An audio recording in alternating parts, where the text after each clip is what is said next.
Congratulations everyone.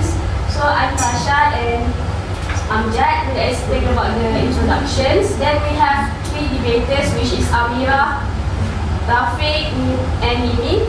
And lastly we have IWANA that includes our debates for today. So we as a government side stand firm that freedom of speech and opinion should be regulated and not contest with the concept of human rights. The freedom of speech is a fundamental human right that allows individuals to express their thought, idea and opinions without fear of censorships, retaliations or legal penalty from governments. But from government says that a person have a freedom of speech, but they should have limitations.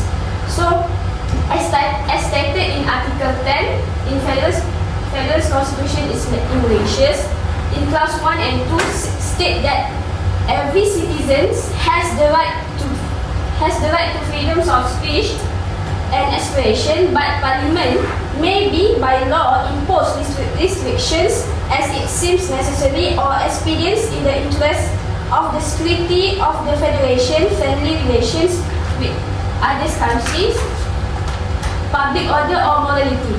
Restriction can also be imposed in relation to the protection of the privilege of Parliament or any legislative assembly, or to provide against contempt of court, defamations or incitements to any offences. So based on this article, we can see that these rights are not absolute and can be restricted by Parliament for reasons including national security, public order, morality and other specific grounds.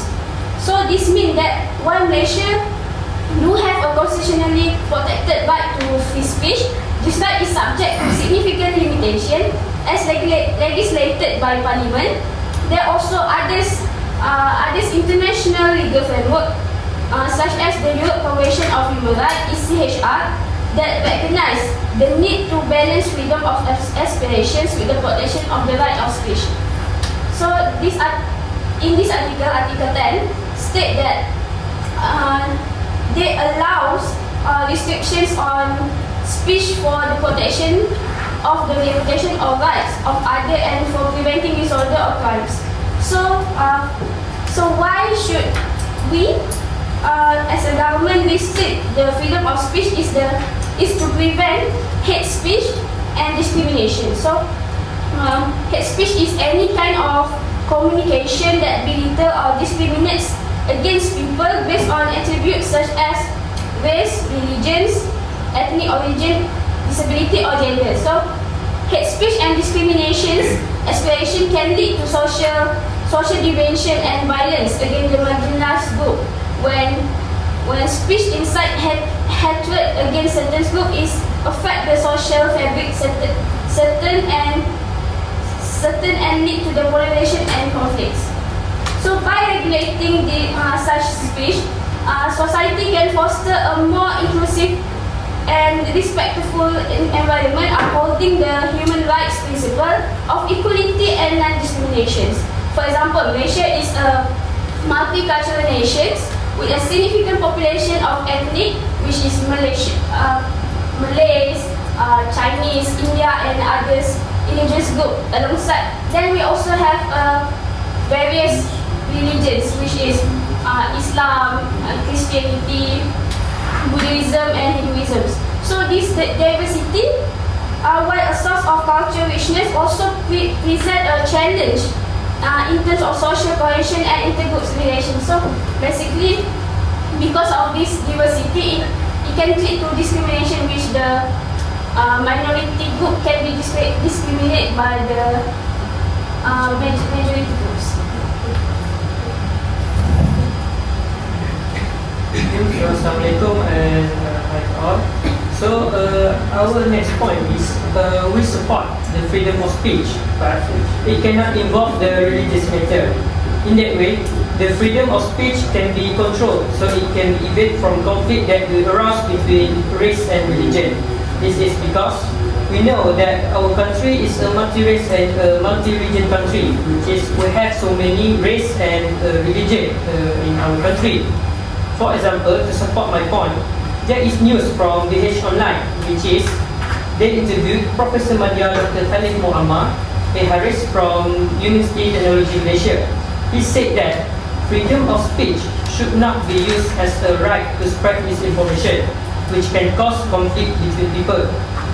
He also reminded that the meaning and purpose of freedom of speech must be clear because it cannot be understood liberally in a country where Islam is the state religion and a person's faith can be affected by adhering to the doctrine of liberalism. So next is our third point is about the national security. Freedom of speech should not be used as a cover for actions that threaten national security, such as incitement to terrorism or dissemination of military secrets. From Article 19, Clause 3 of the International Covenant on Civil and Political Rights, ICCPR, allows for restrictions on freedom of expression to protect national security or public order. Maintaining national security is crucial for the protection of all human rights. Unchecked speech that advocates violence or promotes illegal actions can lead to public unrest, endanger lives and destabilize communities. By imposing restrictions on such speech, governments can mitigate the risk of violence and maintain public order. A secure state is necessary for protection and realization of individual rights and freedoms. Thank you.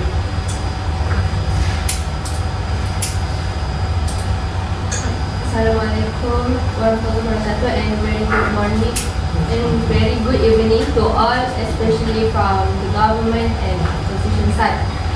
So here from the opposition, we have first me, Atika Hawati, and Rima Sarah to explain for the introduction, and we have IRFAN AZIZI, ADLI and Nadia as the person to speak as for our debater, and lastly we have NOOR ALIA as the person to conclude our debate for today.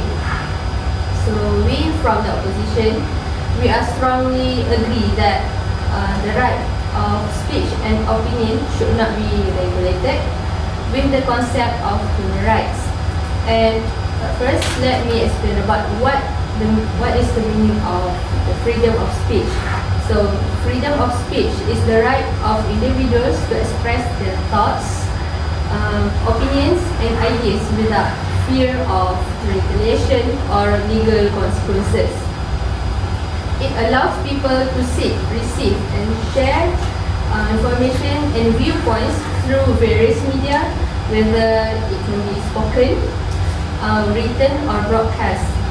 This right is essential for the functioning of a democratic society as it promotes transparency, accountability, and open debate. So, by protecting diverse perspectives, freedom of speech helps to foster innovation, social progress, and the personal development of individuals. And lastly, it ensures that minority viewpoints can be heard.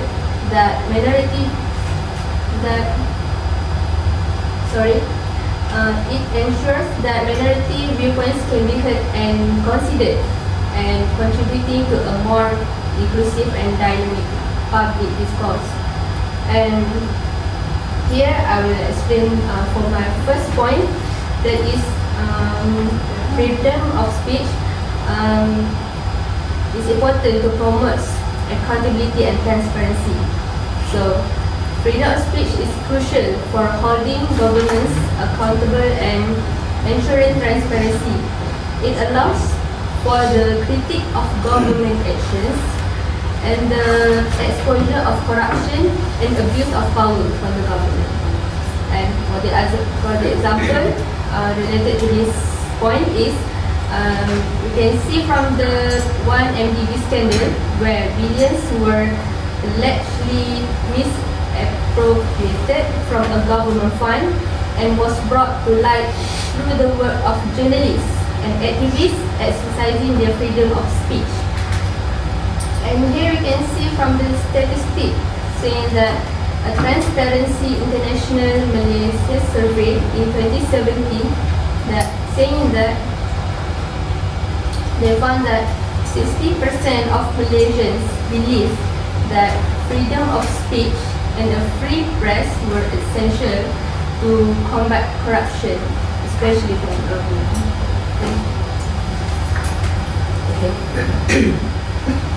Ladies and gentlemen, today we stand in opposition to the motion that the right to freedom of speech and opinion should be regulated.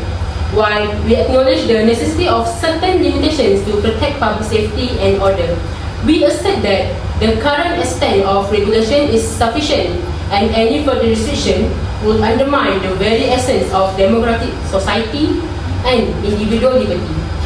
Freedom of speech and opinion is the cornerstone of democracy. It is the means by which individuals express their thought, challenge the status quo, and advocate the change. Without this freedom, societal progress stagnates, and the marketplace of ideas essential for innovations and reform cease to exist. First and foremost, freedom of speech is a fundamental human right, enshrined in international documents such as the Universal Declaration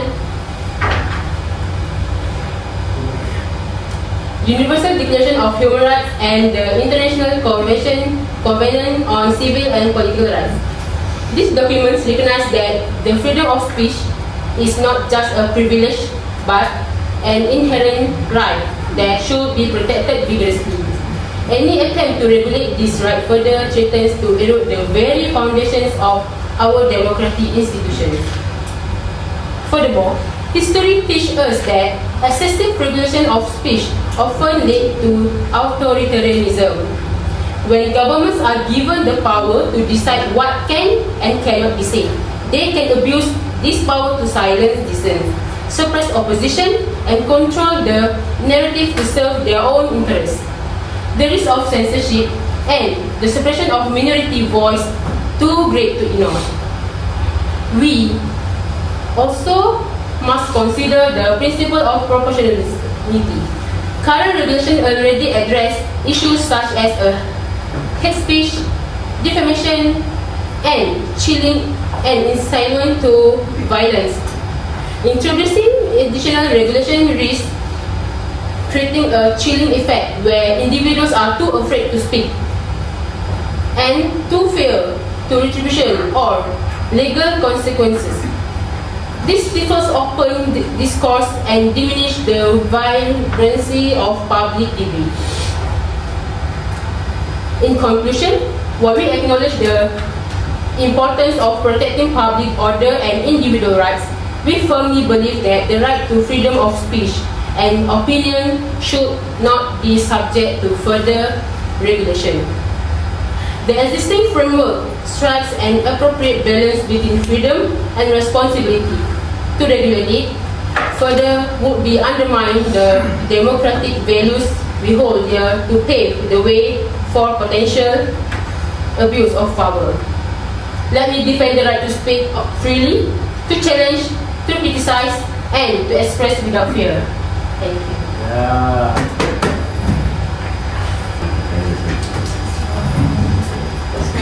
To start my point, I will highlight what Ms. Atika just mentioned just now about the 1MDB scandal. We in the government side did not found that is a problem. There is no problem for journalists to express their freedom of speech unless it did not include the 3R, which is the race, religion, and royalty issue in their expression. So regarding that issue, I found there is no issue in this debate. So there's issue is when there's a threat towards our national security, which is to maintain our public order and social harmony. As we know, in Malaysia, national security and public order are significant concern, not only Malaysia but all country in this world, because that is why government implement several laws aimed to balancing the rights to freedom of speech with the necessity to protect the nation from security threats. To further my explanation, I will include why national security is a concern, because we need to maintain our public order and social in harmony. So Malaysia is a multicultural and religious diversity. So speech that is insulting towards ethnic or religion can easily escalate into conflict. This can be learned from our history, which is the May 13 incident, where how we can see how the sensitivity of ethnic and religions in Malaysia, because in that incident, we have significantly loss of life, property, and it is affecting our national unity. So this article also mentioned that human rights is by expressing ourselves through media, through podcasts, or in real life. So why we need limitation? Because in this contemporary world, people express their speech by through media, especially in this world. So why we need limitation is because we need to protect our individual health. For example, we have Zara Zia, which is a famous actress in Malaysia. Zara Zia had been going on depression because of comments online. That is due to freedom of speech, because there is no restriction on what we need to say or what we can say online. So this is also she expressed it. This is also why we need limitation in expressing. Lastly, is also to combating misinformation and misinformation in our country. So the spread of false information can lead to confusion, panic, and disorder. For example, we can see during the COVID-19 era, where in Malaysia, nearly 25% of COVID-19 related information was false information. So this is very the false information is very threatening to our national security, because it can cause confusion among the public. So my question to the opposition side is, if there's any other way to combat this issue by legal decision, that's mean by other than government, or other than government, who else can control the freedom of expression, if not government to make legislation towards those aspects? Okay, thank you, First Speaker of government. Okay, let's be honest. We, the opposition side, have no problem of giving government, because it's true, the government is the leader of a country. So we understand that there is need for legislation. But let me ask you first, what country is Malaysia a democratic country or not? Yes. Yes. So democratic country, it really needs freedom of speech, because it's the cornerstone of a democratic society, because it allows us Malaysians to express our opinions, criticize the government, but educatedly, and also for advocate change for any sort of legislation. So because of this, I understand that there are a few effects that from hate speech, from discrimination, but freedom of speech also thrives on the free exchange of ideas.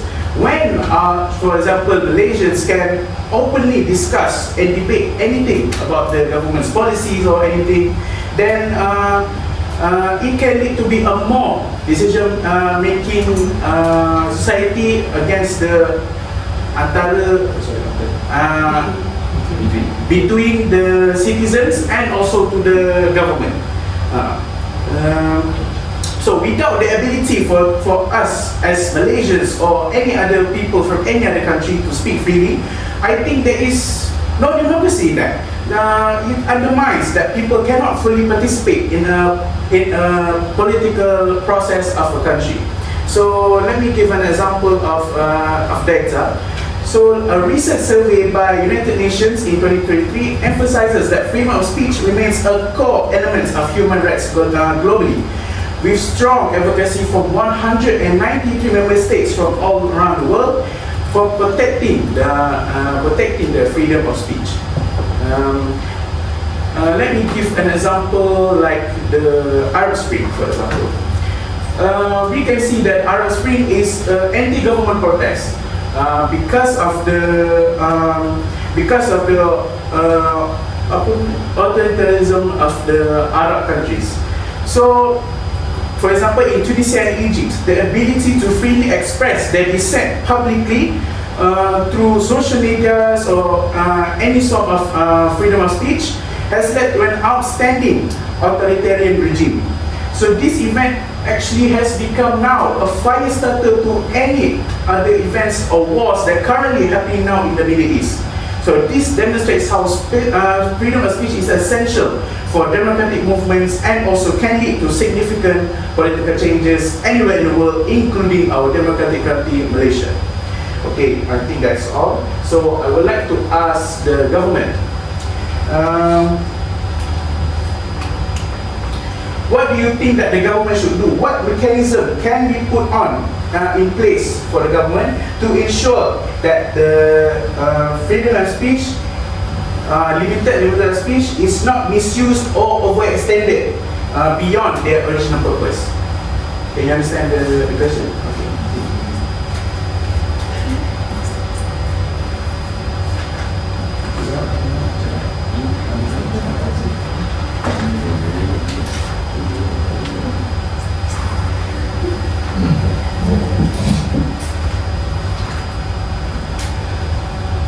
Bismillahirrahmanirrahim. Assalamualaikum warahmatullahi wabarakatuh.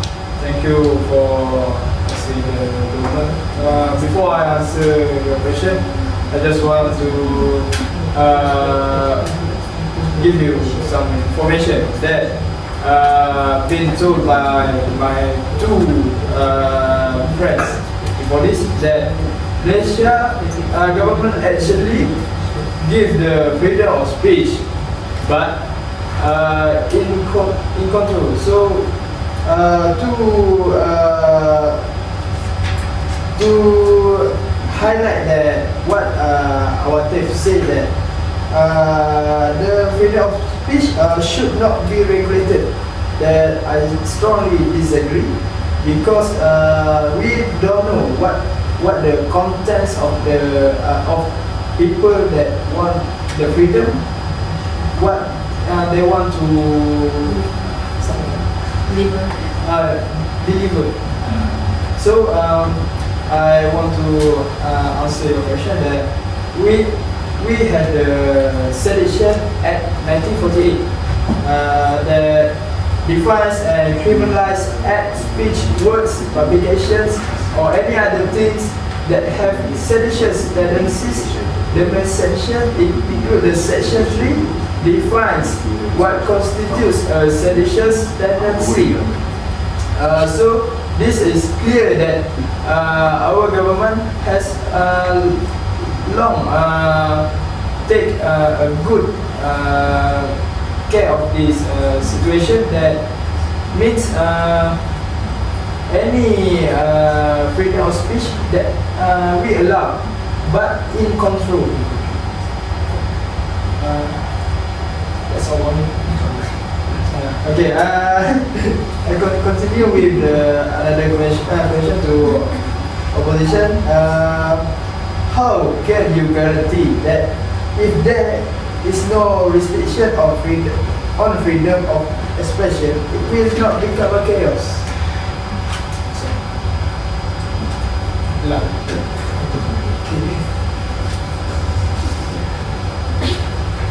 Bismillahirrahmanirrahim. Assalamualaikum and greetings everyone.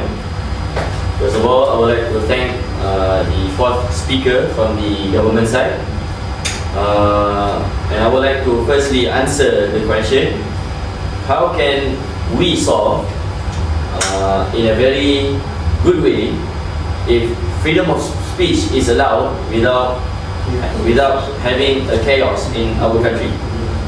So as per I said, as the opposition side, it is very important to apply and to adapt educations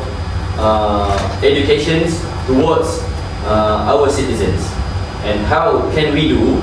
So it is like I said, it is very important for us to actually educate people on the 3R as per said by the third speaker, which as said by the first speaker, which is race, religion and loyalty. So and do we guarantee that whether chaos would happen or not? The question is, if education is adapted through the citizens, we can actually guarantee whether there are riots, there are chaos, or there are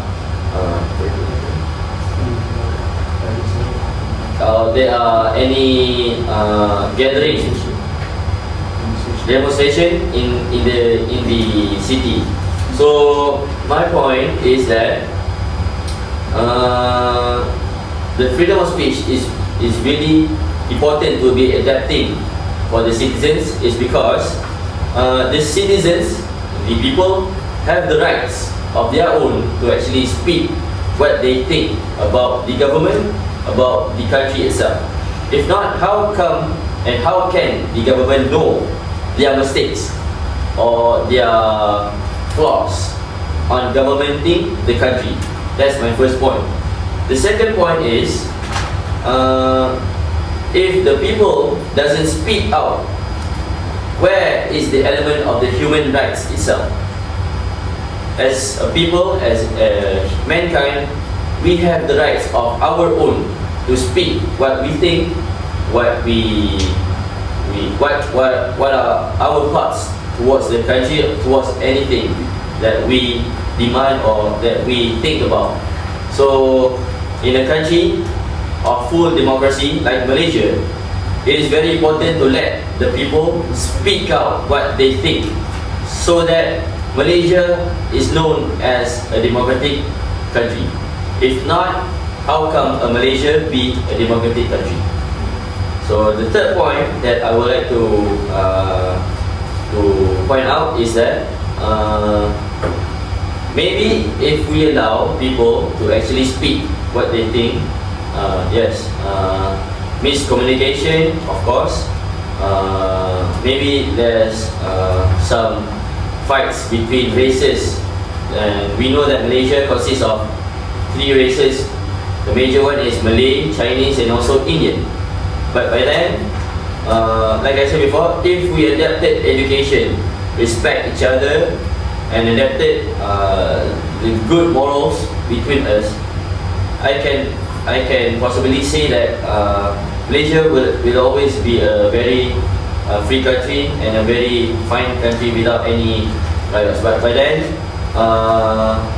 public opinions is very important for us, for the government also, so that the government knows what's happening in the country, how to govern the country, and how the people responded to the government.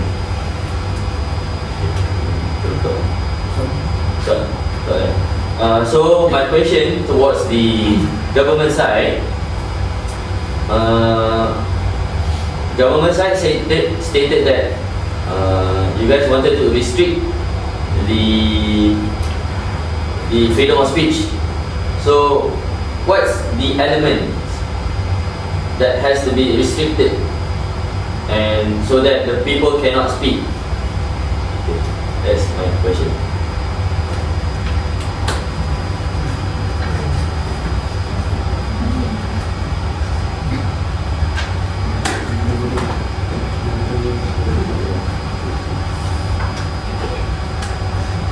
Okay.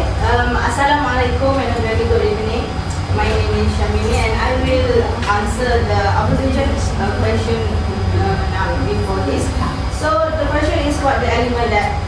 government want to be restricted the right of speech. So the thing that I want to say that the government did not want to restrict the right of people to talk. We just want to control it. So there is no such kind of restricted right of speech in our debate here. We want to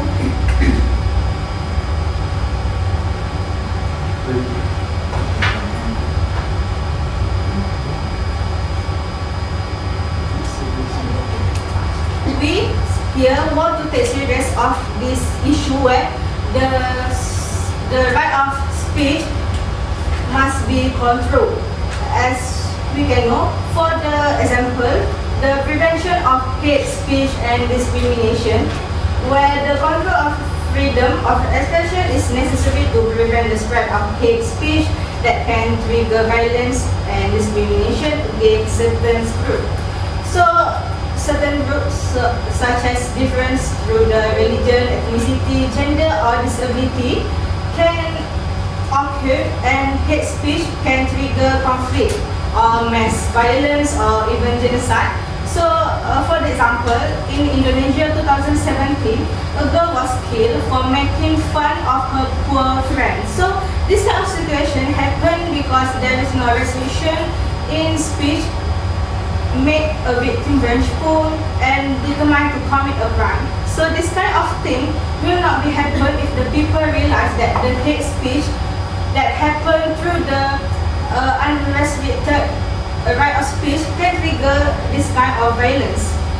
Public education is needed to show the danger and negative impact that the hate speech can bring, that it encourage tolerance and appreciate diversity in society. So it absolutely shows that the freedom of speech that is not restricted can bring many disaster to the people. So what I mean is not restricted but controlled. So unregulated freedom of expression can harm the human right of others, such as the right not to be discriminated and the right of themselves. So the introduction of the opposition right now say that, which is I think Ms. Awatif say that through the right of speech can be taken through various media that can help foster motivation and minority can be helped. So my question here is, how will you ensure that the freedom of speech is not abused to spread hatred, intolerance or racist sentiments? Can you repeat the question? I want to know, how will you ensure that freedom of speech is not abused to spread hatred, intolerance or racist sentiment if it not controlled? Thank you.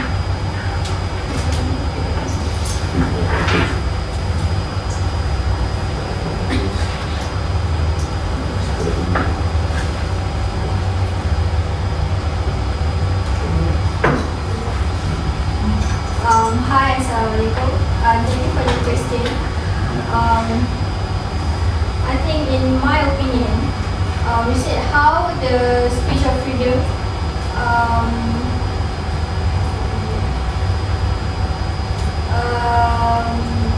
not discriminate the other religion and race, right?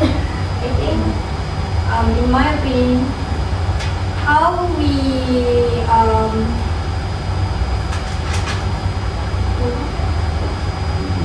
reduce those things is with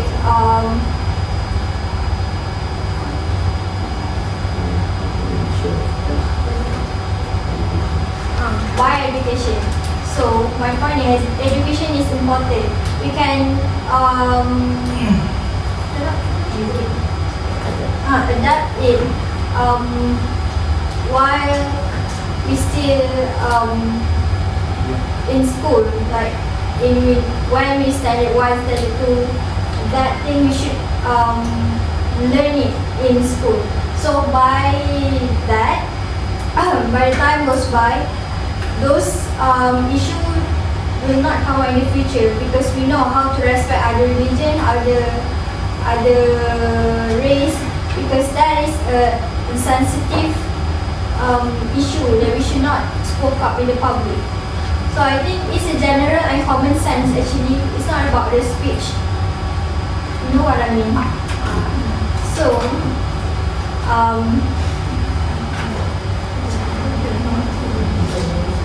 besides that, we should share the awareness through IG, through media social media, so that everyone can aware about it. That those things is actually discrimination is actually a sensitive issue that everyone should not talk about it. And also,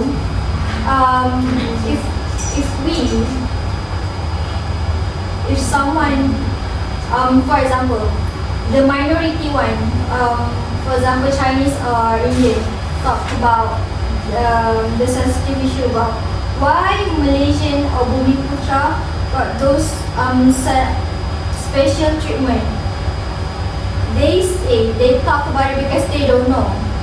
So that's the importance of speech also. They talk about it in public because they don't know the issue. So if we counter them, that means they know the new knowledge. So they don't talk about it in the future because they know, oh, I should talk about it, or maybe I should not talk about it in the future. You get what I mean, right? So I think, yes. Can I ask a question or let me interrupt first? Yeah, sure. First of all, earlier you just said that you want to educate from the school that people won't misleading the freedom of speech, right? Yes. So I just want to say this, give you information that there are lots of speech that brings hatred in our country by educated people. I just want give the example, just like Siti Kasim. You know Siti Kasim? Siti Kasim is a lawyer that many of her speech that give the bad influence to our constitution, just like her case in 2017. So there are lots of other influencer that brings the negative side of their speech. So,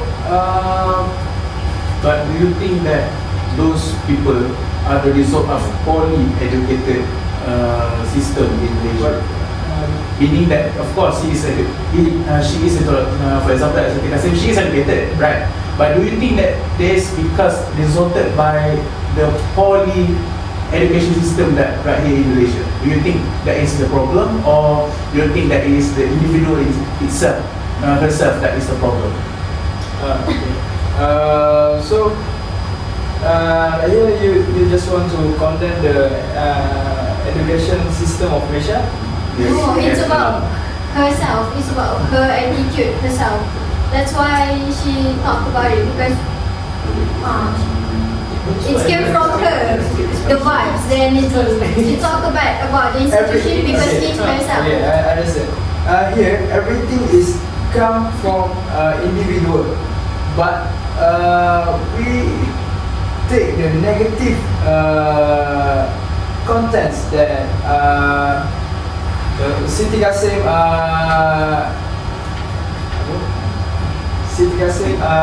speak. So the content is very serious to our national, that our country, that we going to regulate the freedom of speech. Okay, can I ask a question? So, do you think that Malaysia is a little bit of like a corrupted country? Do you think Malaysia is a corrupted country? A little bit. So one of the problems of corruption is actually authoritarianism.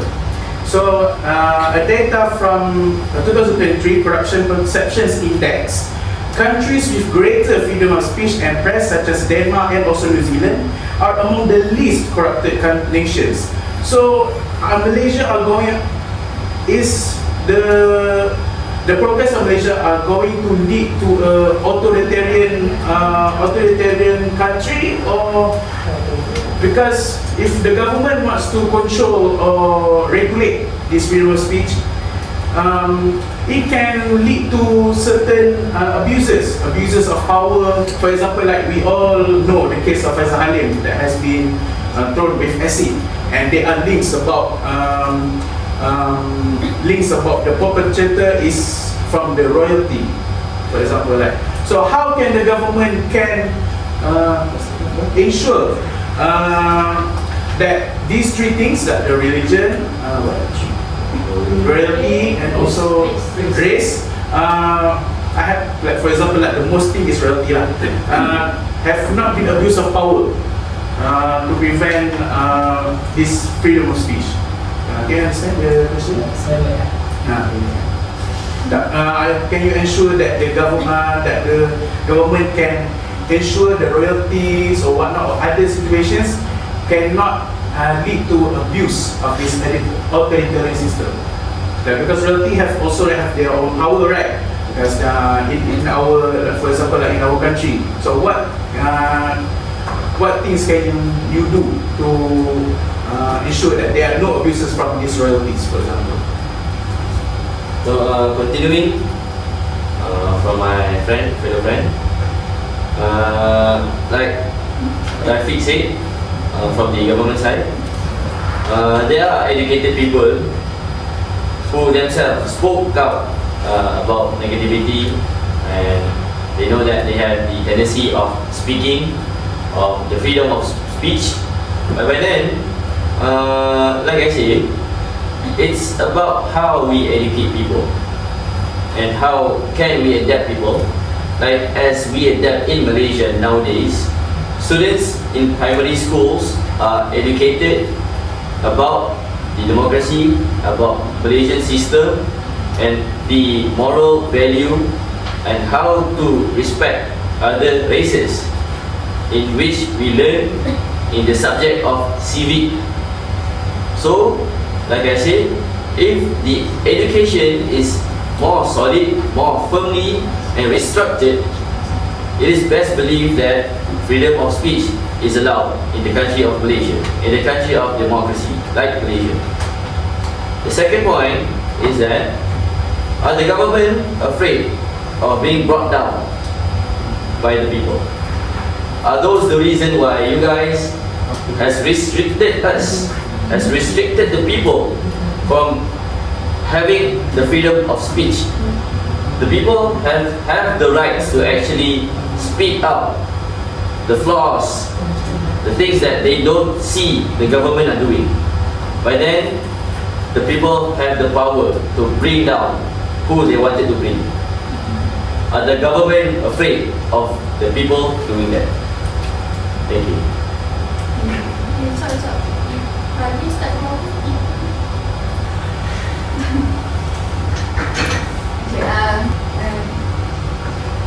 I'll be answering the question that the opposition asked, which is how can we ensure that royalty did not overpower their power in our legislation in Malaysia, right? So as we all know that the monarchy system in Malaysia constitution is very limited, and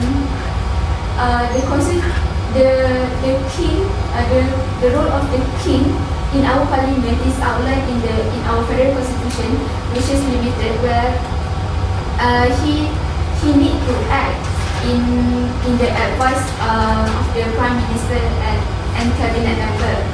So the king also, he can just pass.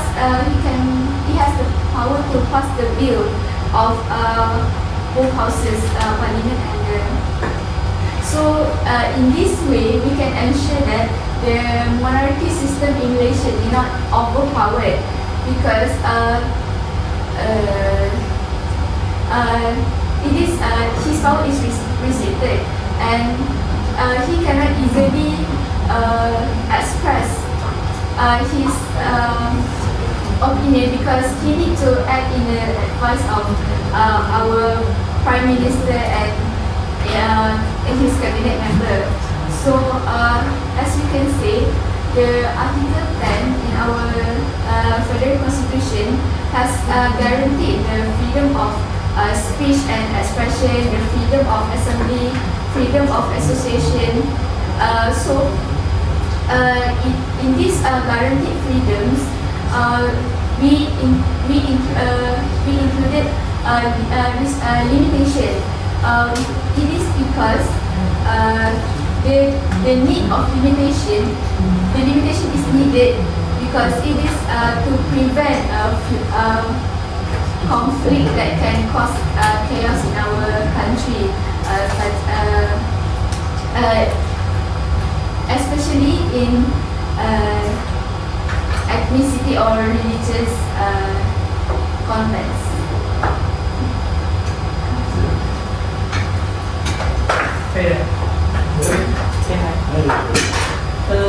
About the case of the Faisal Halil, right? Yes.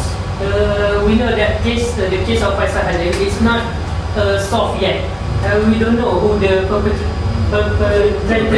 who did the acid or the one who asked who did that. So the problem is we can't blame the royalty yet because we still don't know the exact case or who the one who do. That's my question.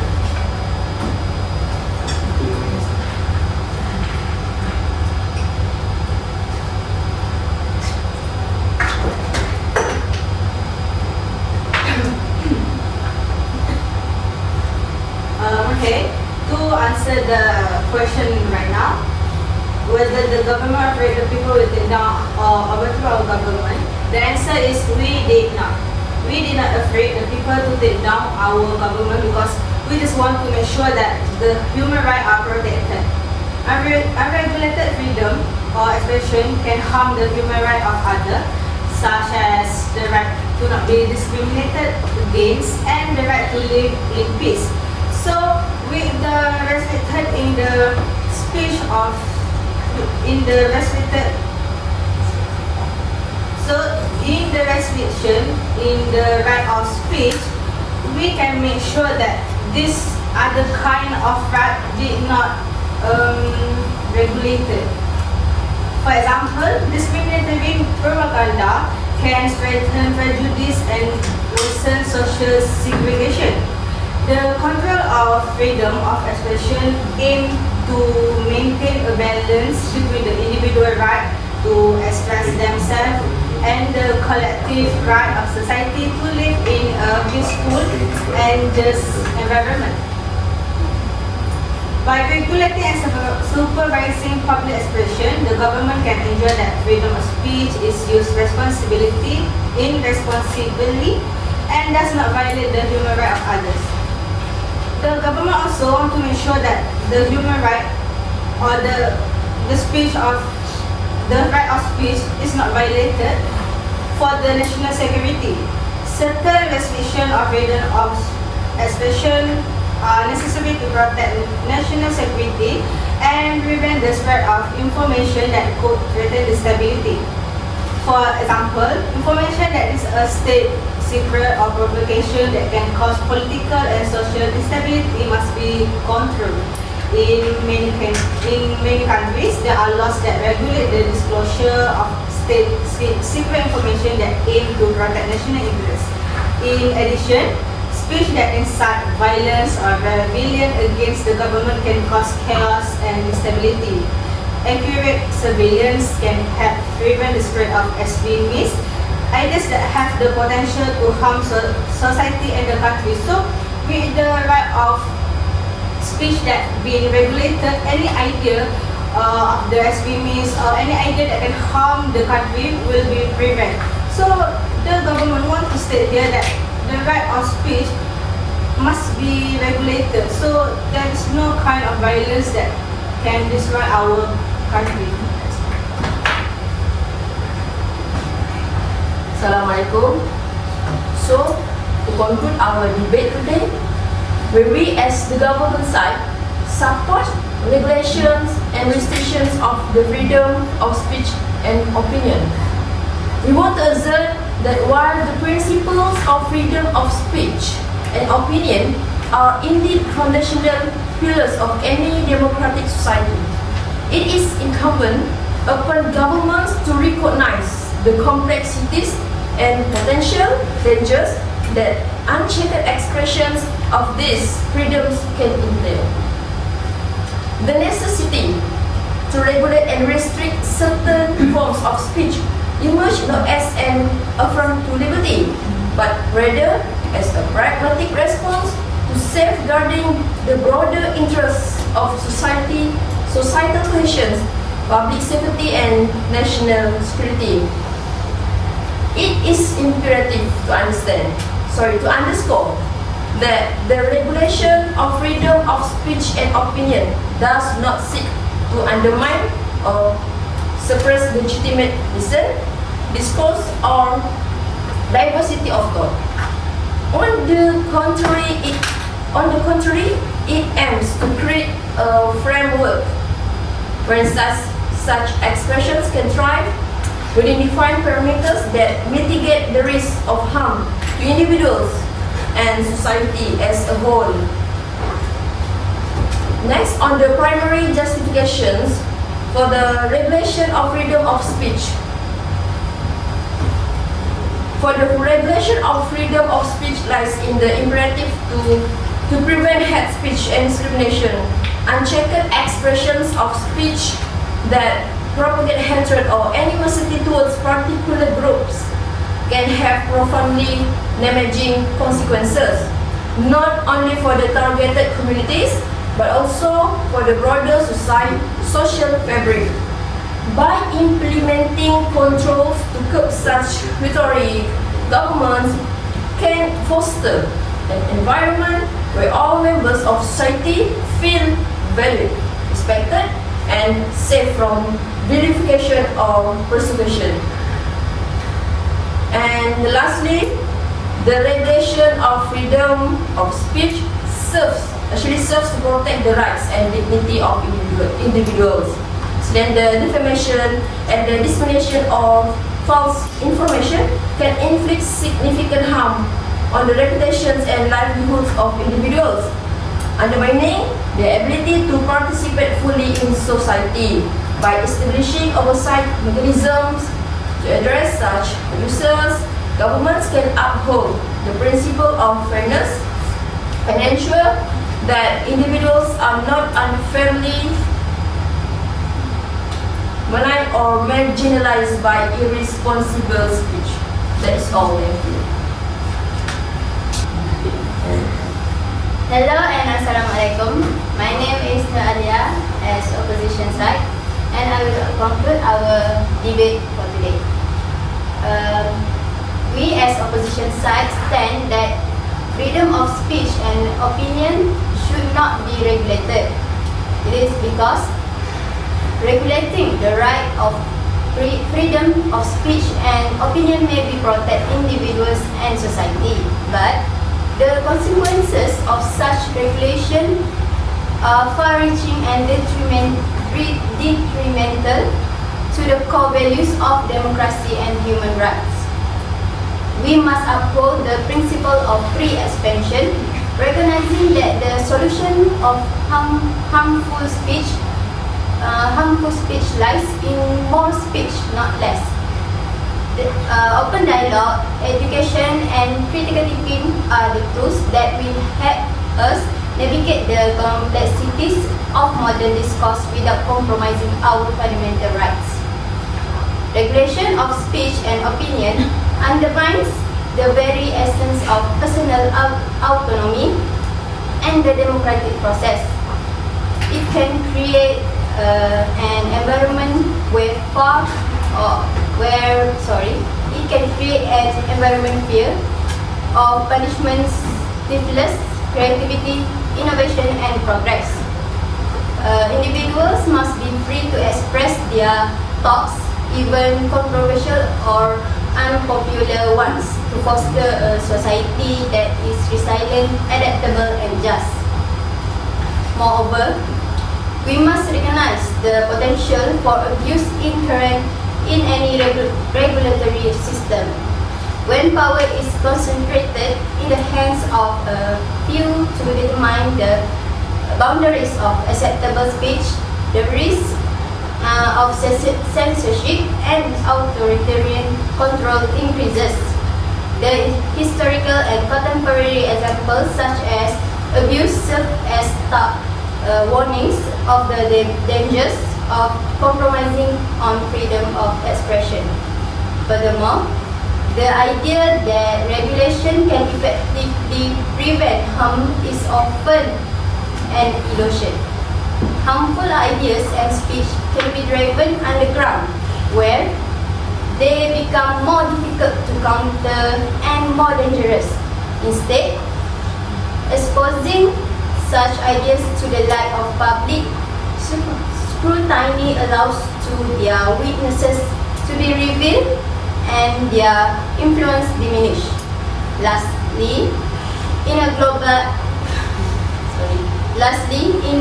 globalized and digital world, practical considerations must be addressed.